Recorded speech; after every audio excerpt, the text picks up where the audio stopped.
মুর্শিদাবাদে তৃণমূল ফিনিশ। এই মুহূর্তের বিগ ব্রেকিং নিউজ, 5,000 তৃণমূল কর্মী এবং পরিবার দল ছাড়লেন। বন্ধুগণ, আপনারা সকলে জানেন যে মুর্শিদাবাদে সংখ্যালঘু ভোট হারাতে চলেছে তৃণমূল কংগ্রেস।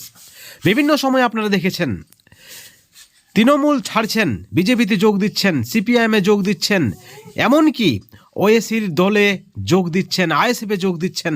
প্রতিদিন কিন্তু খবর উঠে আসছে তৃণমূল ছাড়ছেন হাজার হাজার মানুষ।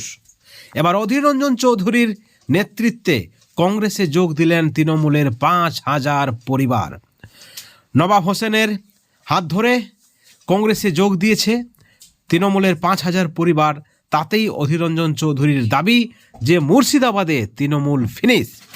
বন্ধুগণ, অধীর রঞ্জন চৌধুরী বারবার একটা কথা বলছিলেন, এবার সেই কথাই মিলে গেল। খেলা দেখালেন অধীর রঞ্জন চৌধুরী। অধীর রঞ্জন চৌধুরী বলেছেন, বারবার বলেছেন যে দিদি যে খেলায় মেতেছেন, অর্থাৎ টাকার বিনিময়ে এই যে দলবদল, আপনারা সকলে জানেন কংগ্রেসের হাত ধরে প্রথম ক্ষমতায় আসেন তৃণমূল এবং তারপর কংগ্রেসকে বাইপাস করে দেয়, সাইড করে দেয়।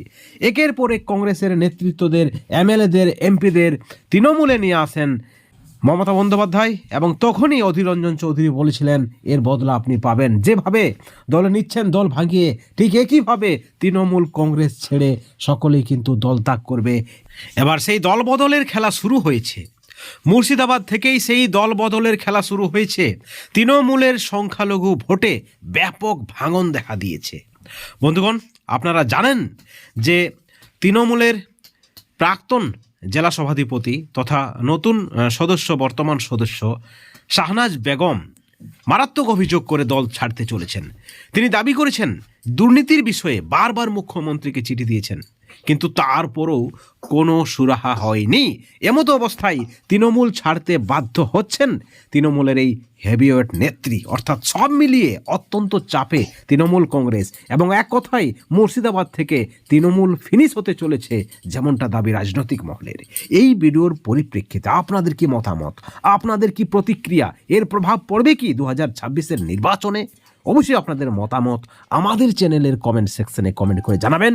সকলে ভালো থাকবেন, সুস্থ থাকবেন, কিন্তু কোনো ধরনের হিংসা থেকে, দুর্নীতি থেকে দূরে থাকবেন। Thank you so much.